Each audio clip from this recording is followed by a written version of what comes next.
ehk siis sinu ainuke maapealne töö siis ongi olnud nende okste lõikamine ja siis juba kolisid maa alla ära omadega. Põhimõtteliselt küll. Et ma valisin teadlikult niimoodi, et ma tööl ei käi, siis kui õppimisaeg oli. Midagi uut. Et innovatsiooni juhtimine sisuliselt tähendab muudatuste juhtimist või muudatuste sisseviimist või elluviimist, aga kes meist muutuda tahab. Kui minna näiteks kohe koolist projekteerima, siis on poolik või ei ole kindlasti täit pilti selle eest, et kuidas päriselt midagi ellu viia, mis väljakutseid seal väljas on.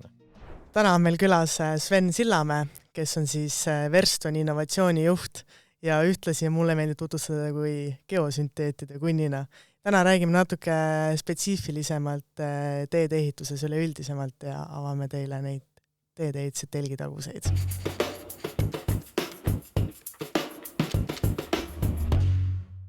No meie podcastid lähevad iga korraga aina paremaks ja mul on väga hea meel, et täna on meil külas Sven Sillamäe. Sven, räägime siis natuke sellest, nagu ikka me alustame podcasti, et ka sina oled Tallinna Tehnikakõrgkooli kunagi omal ajal lõpetanud. Räägi, millal sa alustasid ja kindlasti palun maini seda, miks just see eriala, mida sa kunagi siia õppima tulid, sai sinu valituks. Kes oli 2005, kui ma tulin Tehnikakõrgkooli õppima. Omal ajal mulle meeldis hästi palju rattaga sõita. No siis loomulikult ma sõitsin teede peale ja mulle just meeldis maanteerattaga sõita, et ma ei läinud metsa, ma sõitsin teede peale. Ja siis ma imestasin, et kus ma ikka rattaga sõidan tee ääres. Et aga tee ääred olid nii viletsas seisukorras, et seal oli ebameeldiv sõita ja autod sõitsid lähedalt mööda ja siis ma imestasin, et miks ei saada teha tee ääri laiemaks ja miks ma ei saa siin olla ja miks need on viletsas seisukorras ja sealt tekkis kuidagi et selline eriala on olemas nagu teedeehitus.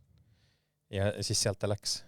Ja siis kui ma selle eriala valisin, siis ma ei teadvustanud seda omale, aga tegelikult mu vanaema oli ka teedeehitaja. Päriselt? Et pärast alles sain teada just nimelt vanaema, mitte vanaisa, vaid vanaema oli teedeehitaja, siis ta oli, et nüüd selline nagu legacy jätkub. Viimane intervjuu, mis ma näiteks Marti Kiisa kohta lugesin, see oli siin Transpordiameti teelehes.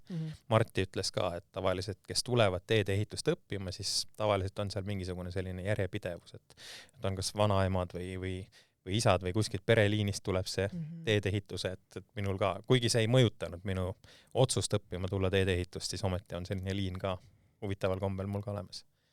Aga kui sa seda eriala nagu õppima tulid, sa said kohe aru, et jah, see on see, mida ma tahan teha, või oli sul ka neid kahtluseid, sest päris paljud on ka niimoodi, et tulevad, õpivad ja ei leia nagu ei saa kohe sina peale. Kuidas sinul oli see teekond? Kohe sain sina peale, mulle väga meeldis. Aga võib-olla meeldiski sellepärast, et ma olin ise huvitatud erialast, et ma olen alati olnud selline, et ma küsin küsimusi, miks. Ma tahan teada, miski toimub. No kui rääkida võib-olla veel sellist nagu tausta, et mu isa on metalli töötlusspetsialist või kuidas seda nüüd öelda, et tegeleb metalliga ja autodega ja kõik see ja siis ta üritas minule nagu juurutada seda ja keskkooli kõrvalt ma käisin tal ka seal abis ja metallitööle ja kõik see, et see oli mul variant B. Aga miskipärast see teedeehitus ikkagi oli hingel. Et siis ma olingi, et kas minna seda masinaehitust õppima või teedeehitust. Teedeehitus oli esmane valik. Sain teedeehitus sisse, valisin selle, tulin siia. Meil oli väga hea õppejõud oli ka, kahjuks ta nüüd on lahkunud, aga Jaan Kollist oli see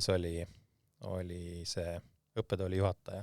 Tema oli ka silmad särasid ja rääkis ja seletas ja tegelikult kohe esimesest kursusest ta kaasas teadlikult ja tugevalt kaasas tudengeid kaasa. Et ta siin küsiski ühel esimestel loengutel, ma mäletan, küsis, et kes on teinud gümnaasiumis uurimistöid. Mina olin üks nendest, kes oli teinud uurimistöid, siis kohe pakkus kuule, et mul on nüüd siin üks selline mõte, et geosünteetide pealt. Et siis olid need nii uued asjad. Et geosünteetide pealt uurimistööd ja jah, okei, teeme ära. Ja see oli nagu nii põnev. Uus maailm, mida uurida, uued asjad, mida uurida, uued võimalused, mida uurida ja Eestis see valdkond oli ka üpriski tundmatu. Ja tänapäevani ma tegelen geosünteetidega väga aktiivselt. Kusjuures jah, et iga kord, kui mul tuleb ehituse sõna geosünteet, siis mul meenub nagu Sven Sillamäe, et sa oled ikka see geosünteetide ässe minu arvates tänapäeval. See sai alguse juba esimestel nädalatel, kui tulla siia Tehnikakõrgkooli. Jumal tänatud, et sa sattusid siis selle peale. Okei, jah, et nagu ma mainisin, siis mina tean sind ka õppejõuna, et sa tõesti oled hästi põhjalik oma tegemistes ja ka õpetamises, et just see nagu miks, et sa pead igale asjale leidma vastuse, aga kuidas siis õppisid seda eriala, et kuidas sa praktikani jõudsid? Kas siis oli ka see, et sul nii palju küsimusi, et ei tea, kuhu minna või sa teadsid, et okei, et mulle meeldivad need geosünteedid, mulle meeldib see, mis toimub maapinnast allpool. Kuidas see praktikavalik toimus sul tookord? Sa mõtled, et esimesel kursusel pärast, kuidas praktikale see mindud? Kuidas sa nagu läksid? Mis sa valisid? Miks sa niimoodi valisid? Jah, siis oli esimese aasta praktika oli mul TREF 2. TREF 2 on siiamaani on edukalt toimetav üks suurimaid ehitusettevõtteid. Siis oli ta kõige tuntum, kõige suurem. Üks õppejõud oli TREF 2, mis pakkus, et ettevõttes on mõned praktikakohad, kes oleks huvitatud. Minu kodu lähedal, kus ma olen üles kasvanud, sündinud, et seal oli üks objekt, mida TREF 2 omal ajal ehitas, siis see oli mulle kui hästi loogiline sinna minna. Ja siis pakkus huvi ja läksin ja alustasin niimoodi, et kõigepealt puhastasin kraaviservu okstest. See oli esimene töö. Kui kraavid olid kaevatud, siis juured turritasid sealt välja, siis meil anti sellised suured hekikäärid, siis me lõikasime neid oksi sealt ära ja siis sai juba truubi otsi kindlustatud ja siis suhteliselt kiiresti sai juba kõnnitee või kergliiklustee killustik aluseid minna rajama ja siis seal sai stabisid vaadatud ja siis sai teise kohta mindud ja jälle stabisid tehtud, et jube hea praktika oli tegelikult esimesel aastal. Ma nägin peaaegu kõik etapid ära, mis tee ehituses toimub, alates kõige nagu rohujuure tasandist kuni sinna töödejuhataja positsioonini lähes välja. Ehk siis sinu ainuke maapealne töö siis ongi olnud nende okste lõikamine ja siis sa juba kolisid maa alla ära omadega. Põhimõtteliselt küll. Okei. 4 aastat õppisid ka sina, on ju, tollel ajal, eks. Et mis oli sinu see karjäär selle kooli kõrvalt?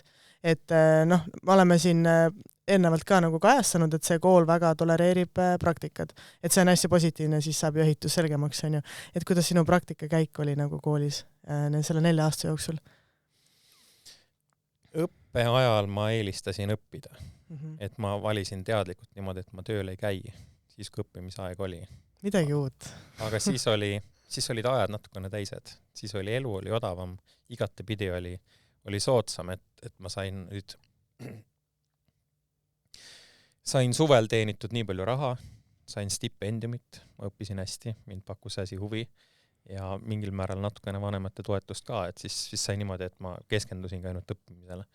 Aga siis jah, kui see praktikperiood hakkas, et siis ma ikkagi läksin ehitusettevõttesse, olin maksimaalselt algusest lõpuni nii palju kui võimalik, olin seal praktikal ja ehitustöödel ja niimoodi läks jah.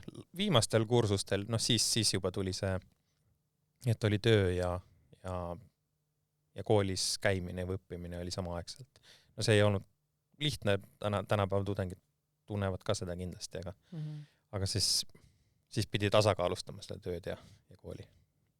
Peale kooli lõpetasid kooli ära, siis mis edasi tegid? Sa olid ikka maal tegutsesid või mis sa tegid? Siis juba viimasel kursusel oli niimoodi, et tehnikakõrgkoolis hakkas toimuma põlvkonna vahetus, otsiti uusi inimesi. Ja tegelikult sellel ajal, kui mina tehnikakõrgkooli tööle tulin, siis olid juba mitmed tänasenigi töötavad õppejõud just sellel perioodil tulid kooli ja on siiamaani jäänud kooli. Ja mulle pakuti ka sellist võimalust, et kuule, et kas sa tahad õppejõuks tulla. Ja siis oligi, et viimane aasta, 4. kursus, 4. kursuse viimane semester, et siis jaanuarikuus ma ametlikult tulin tehnikakõrgkooli assistendiks tööle. Kirjutasin samaaegselt lõputööd, lugesin mingisuguseid, see oli üks loeng äkki oli, ma ei mäleta täpselt, aga mingisugust loengut äkki ma juba lugesin, kirjutasin lõputööd ja siis mul oli kindel soov, et ma tahan minna magistrisse õppima TTÜ-sse.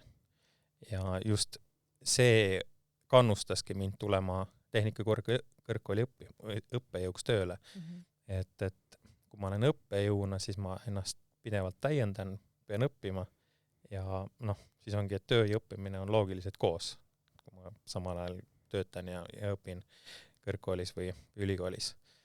Ja siis tegelikult oli plaan, et ma nüüd selle õppeperioodi jooksul 2 aastat, mis ma TTÜ-s õppisin magistrit, et selle ajal töötan tehnikakõrgkoolis ja siis vaatan midagi muud, aga siiamaani tegelikult tehnika kõrgkoolis, mitte täiskoormusega enam, aga sa õppisid TalTechis siis või tolleaegne teedeehitust või teedeehitus, jah, sest et seal ka need õppekavad on natuke nagu muutunud, et transpordiehitus ametliku nimetus. Okay.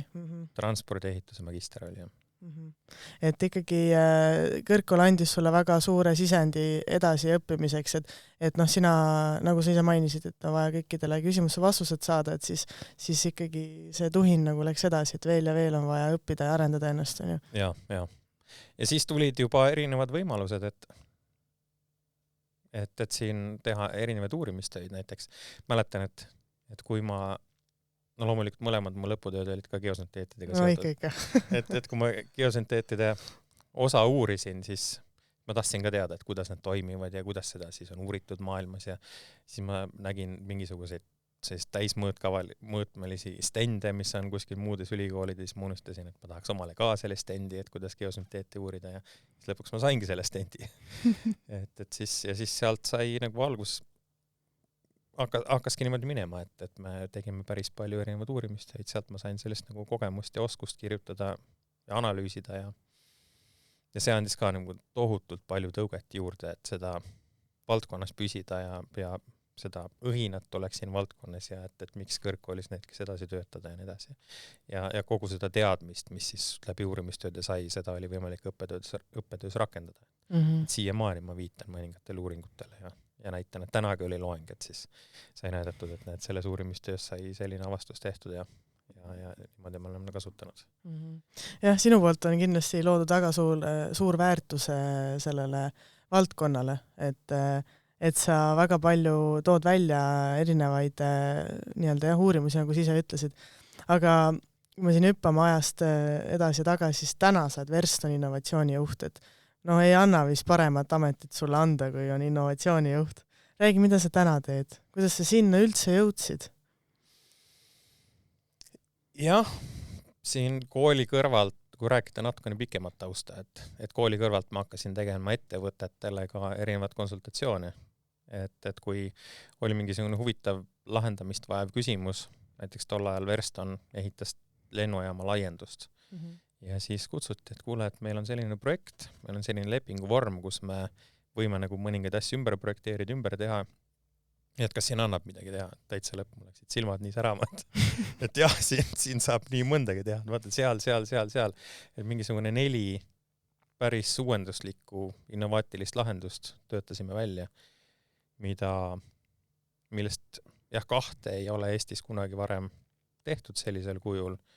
Ja läbi selle me suutsime keskkonda kõvasti säästa, raha kõvasti kokku hoida ja siis sealt nagu tekkis selline esimene tõsisem kontakt Verstoniga.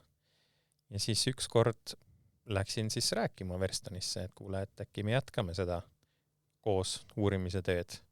Ja sealt ta lahti läkski, et öeldi, et kuule, et jah, teame, et sa tegid seal lennujaamas sellist tööd ja see asi õnnestus, et äkki tahad tulla edasi arendama, aga nüüd juba konkreetselt Verstonisse. Ja siis pakuti innovatsioonijuhi positsiooni, nüüd ma seal olen olnud ja põnev on olnud see teekond, et loomulikult ei ole lihtne, et innovatsiooni juhtimine sisuliselt tähendab muudatuste juhtimist või muudatuste sisseviimist või elluviimist, aga kes meist muutuda tahab. Me ikka tahame elada või toimetada niimoodi, nagu me oleme alati toimetanud ja harjunud ja muudatused on ebamugavad ja rasked ja kui me üritame midagi uut juurutada, siis see ei tule see nii lihtsalt, nagu ta võib-olla võiks tulla. Just. Aga sinu ehitaja nagu või ikkagi sa olid ju ehitaja poole peal, on ju Tref2, eks ole, et see praktika tookord, mis nagu suunitluse sulle see andis, et sa täna räägid, et sa annad konsultatsioone, on ju, mina ka tean seda, sa juhid innovatsiooni, aga just see nagu ehitaja pool, kas see nagu jäigi külmaks või mitte külmaks, või mis siis sellest sai, kuidas siis nagu siuke hüpe sinu puhul toimus? See on hea küsimus, jah. No üldjuhul on nii, sa ju tead ise ka, et lähed ehituse praktikale ja siis jäädaksegi üldjuhul sinna. Sa oled nagu selle koha pealt täiesti teissugune. Jah, mul oli kindel soov uuesti minnes tagasi sinna täiendõppesse, et miks ma läksin tehnika kõrgkoolist TTÜ-sse või tänapäevast TalTechi, et ma tahtsin selle magistri ära teha, ma tahtsin kindlasti olla magistrikraad. Ja siis ja siis kuidagi tulid need uurimistööd ja tehnikakõrgkool sidus nagu nii ära või pakkus sellist nii põnevaid uusi väljakutseid, et ma jäingi tehnikakõrgkooli. Aga nüüd, kui olla õppejõud, et siis need õppeained, mis ma andsin ka, need olid kõik projekteerimisega seotud. Ja kuidagi ta sealt läks, et siis ma jäin selle pigem projekteerimise peale või pinnaste peale ja konstruktsioonide peale. Mitte ehitamise peale. Aga see kogemus, mis ma küll sain, jällegi siiamaani ma meenutan seda kogemust, et mis ma sain esimeselt suvepraktikalt, teiselt suvepraktikalt, kolmandalt suvepraktikalt, kõik olid ehitusobjektid. Et on siin mõned teelõigud ja tänavõipid, mis on nagu, kus on minu käsi on sees olnud, kus ma olen juhtinud tööd või midagi teinud ise. Et siis võib soovitada noortele, et alustada praktikat ikkagi nagu ehitusest? Kindlasti, kindlasti, et kui minna näiteks kohe koolist projekteerima, siis on poolik või ei ole kindlasti täit pilti selle eest, et kuidas päriselt midagi ellu viia, mis väljakutseid seal väljas on. No, näiteks konkreetselt täna oli siin päike paistab, on ilus ilm, aga kui on sellised vihmased ilmad, pikalt vihmased ilmad, külmad, siis misukene mudamaadlus seal objektidel käib. Kuidas nendest mudamaadlustest jagu saada ja kuidas ikkagi sellisest nagu nii-öelda mudastest olukordadest jõuda sinnamaani välja, et meil on ilus sile tee, kõik toimib ja kestab ja on kvaliteetne. Et seda ikkagi peaks läbi elama, võiks läbi elada, et siis projekteerijana suudab ka mõelda rohkem, et mida ehitaja nüüd, kuidas ehitaja nüüd päriselt selle paberil joonistatud, kirjeldatud asja nüüd valmis ehitab, mis väljakutseid tal seal on ja kuidas ta võiks nendest üle tulla. Õigesti öeldud. Minnes tagasi innovatsioonide juurde, siis lennujaamas ma tean, et sa toimetasid, aga räägi, et mis olid need kõige suuremad innovatsioonid või muutused, mis seal siis said läbi viidud või nii-öelda surutud?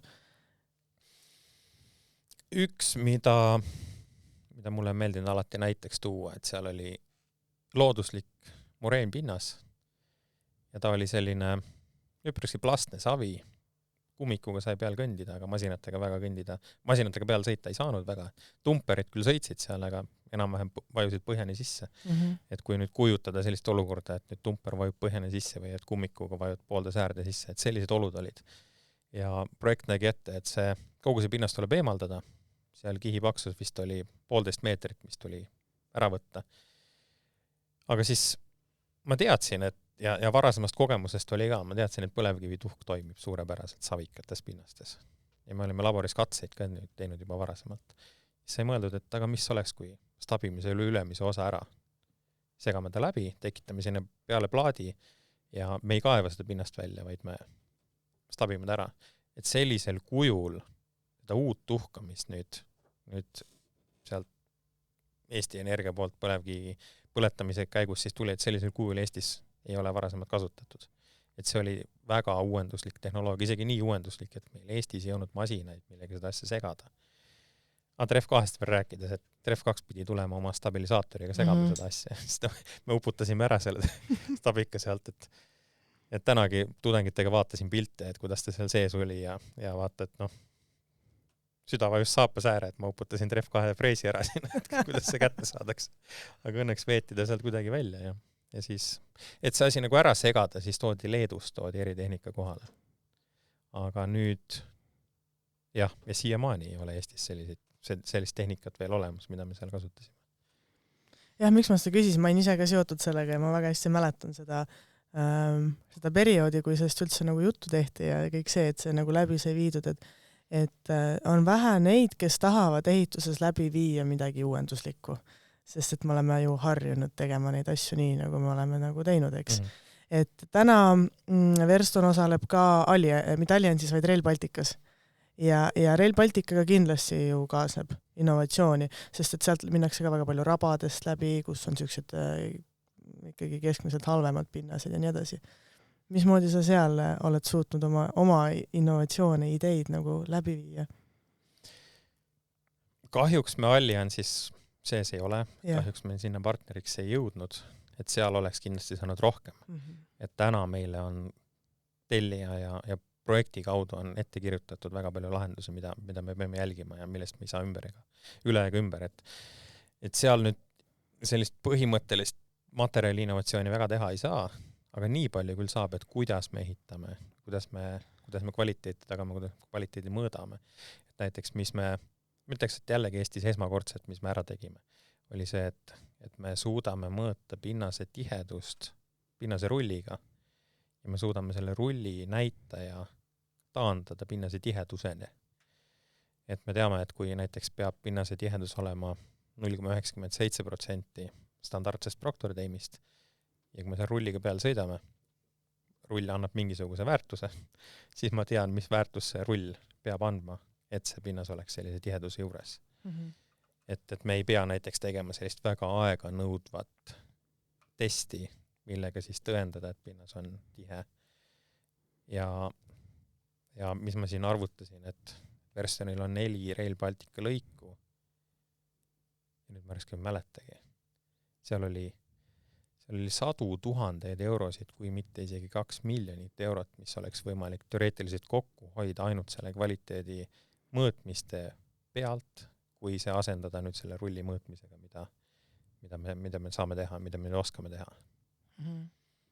Et see oli küll uuenduslik asi, et tegelikult 2 pinnasele on see nüüd tehtud, praegu teeme 3. ka veel. Et me oskame rulli niimoodi kasutada ja rullinäitajad. Maksimaalselt sa võtad seda, et see on ka ju igat pidi kokku hoida nii rahaliselt kui muud moodi. Aga mis innovatsiooni Eesti veel vajab? Mida me vajame? Et teha teid veel paremini. Me ju teame, nagu sa ise tegelikult alustasid oma juttu, teed olid jube halvas seisus. Me kõik teame, teed on ikka kohati halvas seisus. See ei tulene ju ennekõike sellest, et meil võib-olla raha pole, vaid et meil on selline kliima. Ma ütleks, et ühelt poolt jah, innovatsioon, aga teiselt poolt oleks ka baasteadmised, et mis ma näen, et tihti nendes nõuetes, mis meil on ette kirjutatud, et võib-olla seal sellised nagu mõningad baasteadmised on puudu, kui on ette antud mingid nõuded või kvaliteedi näitajad või kuidas erinevad tüüpi pinnased siis koostöös toimivad ja konstruktsioonis toimivad, et kui selline arusaam oleks parem, siis me saaksime nõuded ka niimoodi kirjutada, et me saaksime mõistlikumat pinnaseid kasutada või teistsuguseid lahendusi kasutada, et nüüd eluead ja eluead ja kestvused oleksid paremad. Aga võib-olla mis innovatsiooni puudutavalt, mida võiks muuta, olekski rohkem see, et me saaksime ja oskaksime paremini taaskasutada. Et meil on see teedevõrk on üpriski hästi, on Eestis välja arendatud, uusi teid me ehitame vähe, kui me ehitame, siis tihti need on seotud, näiteks Pärnu maanteel teeme 2+2, et siis me kasutame ühte niiti ära, teeme teise niidi kõrvale, aga nüüd kui me rekonstrueerime seda, et kuidas neid juba olemasoleva tee all olevad pinnaseid ja olemasoleva tee katte ja materjale kõige paremini ära kasutada niimoodi, et meil oleks see keskkonnaajaga oleks väiksem. Näiteks asfaldi taaskasutus või on ka olemasolevate pinnaste väärindame niimoodi, et me karjäärist peaksime võimalikult vähe juurde tooma. Et mulle meeldib, et see siin Transpordiamet on andnud nüüd õnneks mingisugust vabadust töövõtjatele, et kui ma näiteks sellest Pärnu maantee hankest räägime, et siis seal on teatud lahendusi lubatud ümber projekteerida, et see annab sellist innovaatilisi lahendusi on võimalik välja mõelda, et see on lubatud.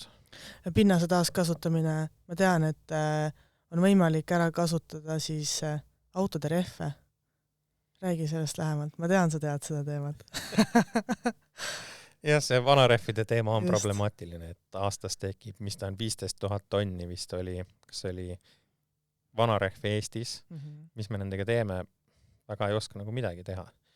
Et kasutati nad kuskile näiteks kütteks või üritatakse neist õli teha, aga need ka ei lahenda neid kõiki probleeme. Ja siis üks lahendus, et mis oleks, kui vanarehve kasutada infraehituses, tee-ehituses.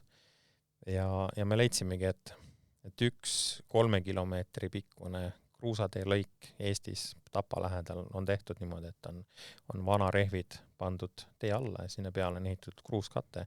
Me oleme monitoorinud seda nüüd aastaid ja see toimib paremini nagu tavaline kruusatee. Sellepärast, et need rehviplokid on hea veejuhtivusega, ta võtab vee sinna sisse ja juhib välja ja sellist nagu kevadist kandavõime kaotust seal ei teki. või selliseid tüüpilisi kandevõime kaotuse pilte ja nähtusi, mida me tavaliselt kruusateedel näeme, et neid ei teki seal. Aga kumm on elastne ju, kuidas ta nagu käitub siis seal? Sellele teele tolmuvaba katet, must katet või asfaldit peale panna ei saa. Ta vajub liiga palju. Aga nüüd, kui ta vajub koormuse tagajärjel, koormus läheb ära, tõuseb tagasi, et ta on täielikult elastne süsteem. Et tänu sellele ta toimivus säilibki pika aja jooksul, et ta töötab hästi. Skandinaavias on ka nii vanu rehve kasutatud muldkehade sees, aga siis nad peavad olema natukene sügavamal, et Rootsi nõuete kohaselt vist oli 90 sendi sügavusel vähemalt, et siis võib asfaldi peale panna, et siis see elastne vajum on lubatud piirides.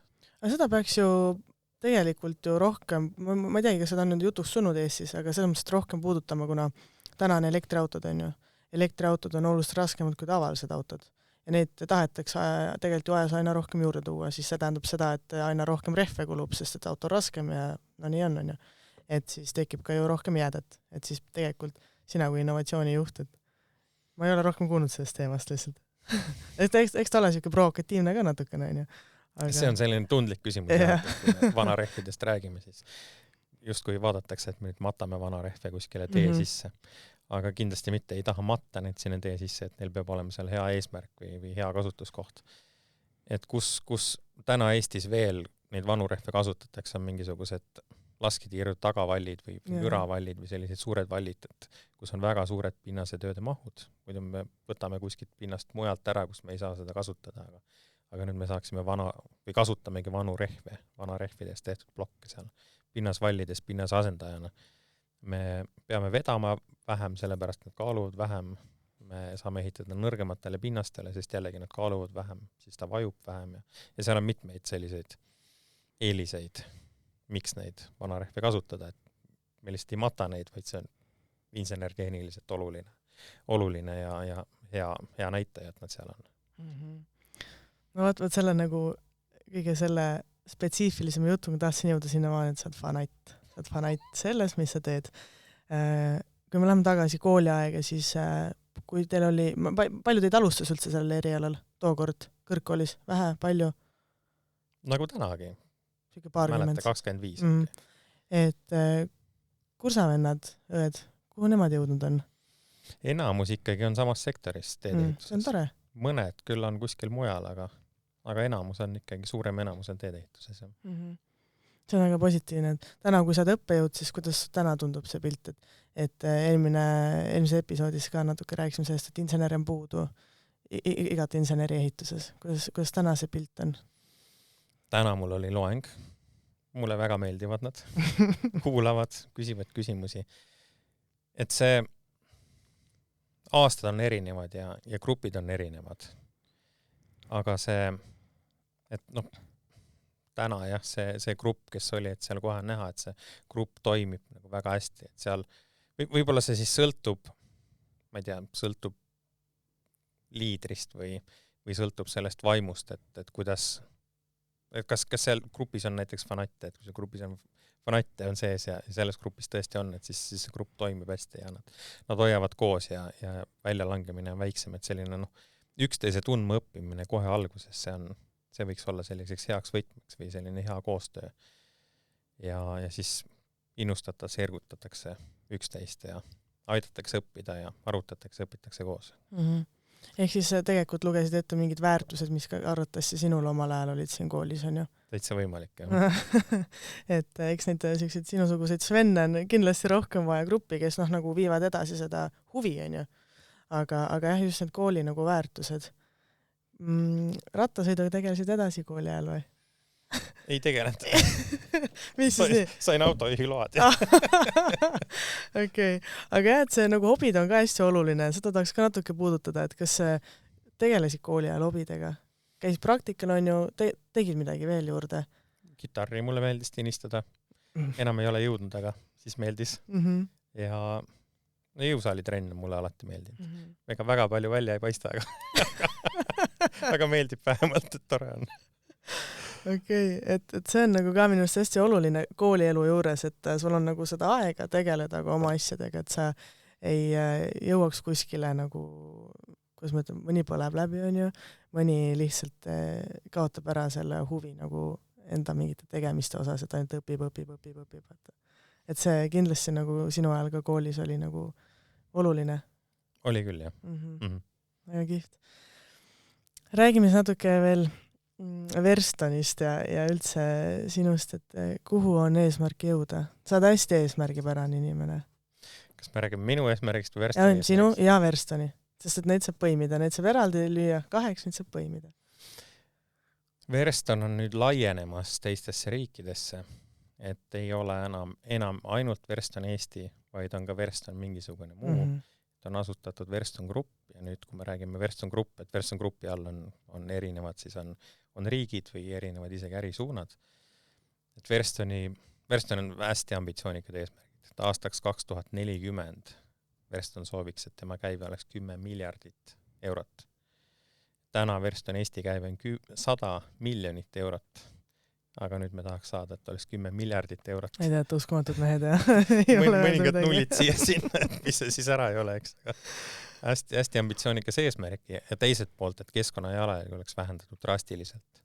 Et jällegi aastal 2040 oleks see keskkonna jalajälg vähendanud võrreldes nüüd eelmise aastaga selline 80%. Käive tõuseb, tegevus tõuseb, aga nüüd suhtes sellesse käibesse. Mis puudutab, kuidas seda keskkonna jalajälge mõõta, meil on mingisugune mõõtmismetoodika olemas, et selle põhjal me nüüd jälgime, kuidas see asi toimib, aga oleme täiendamas seda mõõtmismetoodikat, et saada paremini aru, et kuidas miski mõjutab. Väga hea, sinna ma tahtsingi jõuda. Ma tahtsingi, et sa jõuaksid sinna teemani, sest et te olete praegu minu jaoks vähemalt ainuke ettevõte Eestis, kes sellele väga palju niimoodi tähelepanu pöörab, just keskkonnahoiule. Sest et et ehitusega ikka ju, just ehitusega, et sa näed, et sõidad kas või nagu sa ei pruugi siin ehituses osaleda, sa sõid ringi vaatad, et iga pool kuskil mingid masinad nii-öelda põlevad, et paneme asfaldit maha, kõik kuskil tagant ossab, on ju. Et just see nagu keskkonna aspekt on mega oluline täna. Igat pidi on ju, sest me ehitame, vajadused ju tõusevad, eks, ja me ehitame aina rohkem. Et räägi just sellest, et kuidas teie Verstoniga ja kuidas sa suudad seda keskkonnast paremini hoida, mis te teete selle heaks? Kui me mõtleme ehitus või eriti tee-ehituse, tee-hoolduse peale, siis võib-olla kõige esmane mõte tekib kohe kütuste peale, et me sõidame palju autodega, me kasutame palju autosid, kasutame palju ehitusmaterjale. Need kütusekulud on suured, et esimene vaade võib-olla on, et kuidas vähendada vähem kütust. Okei, vahetame autod välja, et nad võtaksid vähem kütust, et nende see keskkonnaklass või kütusekulu oleks väiksem. See on üks võimalus, investeerime sinna. Siis, kuidas inimesed kasutavad neid masinaid. Teeme koolitusi neile. Meil on ökosõiduprogrammid ettevõttes. Meil vist oli 100 ühikuid on veoautosid erinevad ehitusmasinaid, et kui iga mees või iga operaator, mitte ainult mees, vaid ka naisterahvad, et kui iga operaator nüüd suudab mingisuguse protsendi kütust kokku hoida, siis jällegi me saame seda keskkonna jälge vähendada. Ma just tegin võrdluse mingisugune suhteliselt hiljuti, et võrreldes aasta 2022 versus 25, et me oleme suutnud enda keskmist kütusekulu vähendada kogu ettevõtte ulatuses selline 20%. See on väga suur protsent. Ja. Aga kui niimoodi teha, siis see lagi tuleb väga kiiresti vastu, et me ei saa enam sealt seda kütuse kokku hoida. Siis järgmine võibolla mõte oleks, et kasutame biokütuseid. Biokütused on kallid. Meie nõrgad kasumid ei pea sellele vastu. Siis, mis oleks, kui võtame elektri kasutusele. Ja sinna suunda me oleme liikumas, et me tahamegi seda roheelektrit rohkem kasutada kuni sinnamaani välja, et näiteks oleks 100% roheelekter. Aga see nõuab tohutult suuri investeeringuid jälle, et kas ettevõte suudab seda vastu pidada. Et üpriski kiiresti kuskil tuleb lagi vastu. Aga nüüd, kui me vaatame teadusuuringuid, siis mulle on meeldinud kasutada või ma olen jälginud sellist teadlast nagu Chalmersi ülikoolis on Ida Carlson, et tema on enda uurimistööd pühendunud, ongi oma uurimistöö pühendanud keskkonna jalajälje vähendamisele, et mis nende võimalused on. Ja kui ta alustas oma doktoritööd, doktoriõpinguid, siis ta kirjutas oma esimeses artiklis, et kütused on kõige suurem osatähtsusega. Ja nüüd, kui ta doktoritöö valmis sai, aasta 2024, siis ta ütles, et materjalide taaskasutamine ja nende väärindamine on kõige suurema mõjuga ja siis alles tulevad kütused. Ja nüüd me olemegi ise ka avastanud tegelikult, et see materjalide väärindamine, materjalide taaskasutamine annab meile kõige suuremat mõju. See on natukene kallutatud näide, aga näiteks Rail Baltica Harju 2 lõigul meil oli niimoodi, et cut and fill, ehk sisuliselt mullatööd, 65% sellest mullatöödest või 65% kogu objekti eelarvest moodustavad mullatööd ja 72% kogu objekti CO2 jalajäljest moodustavad mullatööd. Aga nüüd läbi sellise nagu targa tegutsemise ja materjalide maksimaalse taaskasutamisega, mida projektimeeskond seal teeb, nad tänaste arvutusmetoodikate järgi, mida me oleme nüüd kasutanud, siis me suudame mullatööde CO2 jalajälge vähendada 70%. Kujutad ette, kui suur number see on? Ma kujutan ette, aga ma tahaks näha seda. Et vähemalt arvutuslikult 70% me suudame vähendada CO2 jalajälge. Loomulikult vähenevad kulud ka. Ma täpselt ei tea, kui palju kulud vähenevad, kahjuks mitte 70%, aga kulud vähenevad ka, et kui me nüüd, et mida me nüüd väidame või mida me tahame näha ja mida me tahame teha, et me näeme, et kui nüüd tõesti õigesti läheneda sellele keskkonnajalale vähendamisele, siis me suudame samaaegselt vähendada ka kulusid või vähemalt püsida samades kuludes, et see ei pea olema kallim, see keskkonnasäästlik tegutsemine. Seda on nii tore kuulda, et teie läbi siis sinu ideede läbi Verstoni te olete nõus nii palju panustama, et saada nagu seda keskkonda paremaks, kus me täna ehitame ja oleme. Et seda on nagu hästi tore kuulda. See peabki olema nagu tegelikult ka kohati number 1 teema ehituses. Aga sa ise kisud sinna pinnast juurde tagasi, ise kisud maa alla. Kas täna Rail Baltica annab meile kõigile ampsu? On ju? Kas Rail Baltica on suunanud meid rohkem kasutama materjale, sest et olles ise ehituses, siis tihtipeale kuuled, et kuskil karjääridest hakkab jälle midagi otsa saama? Täpsustama küsimust. Kas Rail Baltica on suunanud meid taas kasutama materjale rohkem, kui oli seda varasemalt ehituses? Võiks öelda küll, jah, et siin mõningatel varasematel hangetel, mis on siis teiste tellijate poolt välja tulnud, siis seal isegi on niimoodi öeldud, et mingisugused kihid tuleb ehitada uutest materjalidest. Sa ei tohigi taas kasutada, kõik peavad tulema karjäärist uued. Mõnes mõttes võib see olla tellija poolt nüüd arusaadav ka, et ta tahab saada mingisugust kindlat kvaliteet, nii et oleks hästi ühtlane ja jõus ja väsimata, et siis tooge mulle ainult uus materjal, ma ei luba taaskasutamist. Ma tahan, et see praetes eluiga oleks võimalikult pikem. Kui nüüd seda niimoodi ära põhjendada, aga Rail Baltica temal on selles mõttes ühelt poolt on suhteliselt ranged nõuded, aga teiselt poolt on leebemad nõuded, et kui me suudame need nõuded tagada ka läbi taaskasutamise, materjalide kohalike pinnaste väärindamise, et siis on see lubatud. Et selles mõttes, jah, ta on toonud küll muutust sisse. Ja tänu sellisele muutusele, et miks me suudame näiteks Harju 2 70% kokku hoida, ongi see, et me ei viska olemasolevaid materjali minema, ei transpordi neid kuhugi ja ei ladusta neid kuhugi ja ei too uusi karjäärist asemele, vaid me teeme seal koha peal maksimaalset väärindamist olemasolevatest pinnastest, mis on. Ja siis tänu sellele, et me ei kaevanud uut maavara, ei toodada kuskilt kaugelt sisse, ei vii olemasolevat ära. Tänu sellele tuleb meeletu kokkuhoid. Rääksid natuke Verstoni nendest eesmärkidest. Nüüd ütle oma eesmärgid ka. Sa oled jõudnud juba kaugele. Aga sa kindlasti tahad veel jõuda kuskile. Mis on sinu suurimad eesmärgid üldse ehituses või ettevõttes või igapäevaelus? On küll eesmärk, jah. Ma ei saa praegu rääkida kõigest, et natukene on muutumas asjaga. Okay. Aga ei, kunagi selline võib-olla, ma ei tea, isekas eesmärk või kuidas ta on. Kunagi ma defineerisin niimoodi, et ma tahaks olla kõige parem ehitusinsener Eestis. Et ma ei tea, kas ma olen sinnamaani jõudnud või mitte, aga kindlasti see on elukestev õpe, et kogu aeg tuleb areneda. Et ma ütleks, et see eesmärk võiks olla, et oleks kõige parem ehitusinsener või üks parimatest ehitusinseneridest Eestist, et see nõuab kogu aeg enese arengut ja see nõuab pidevalt sellist nagu tegutsemist, et ei tohi loorberitele lebama jääda. et kui ma Verstonisse läksin, siis jah, oligi see innovatsioonijuhi ametipositsioon ja ma olen tegelikult jäänud kooli ka tööle, et mõningad loengud lugeda, et siis ma tunnen, et see on aidanud nagu kõvasti kaasa, et mitte loorberitele puhkama jääda, et oleks pidevalt see eneseareng. Et võib-olla jah, raske küsimus tegelikult, et kuhu tahaks jõuda. Mul ei ole sellist kindlat sihtkohta, kuhu tahaks jõuda, et kui ma sinna jõuan, siis kõik on tehtud ja kõik on hästi ja nüüd on lõppenud. Et tahaks, et oleks nagu pidev arenemine, pidev teekond. Ei olegi sellist. Me lähme kuhugi poole, aga ma ei taha tingimata jõuda nüüd kohale, et nüüd ongi kõik. Alati saab ju paremaks. Aga see on tore, et elukestev õpe tegelikult sai alguse kõik siit samast hoonest. Et see on hästi tore. Aga kas ma võin teha sinu jutu põhjal järelduse, et kuna selline pinnase mees nagu sa oled, siis halvad teed saavad alguse pinnase, nii-öelda selle tee all oleva pinnase teadmatusest. Me ei tunne neid pinnaseid tihti peale, võib-olla me ei tee neid endale selgeks ja me ei pane sinna seetõttu õiget lahendust ja seetõttu meie teed katki. Kas võib teha sellise järelduse? No see on üks osa sellest küll, jah. Üks osa sellest küll, jah.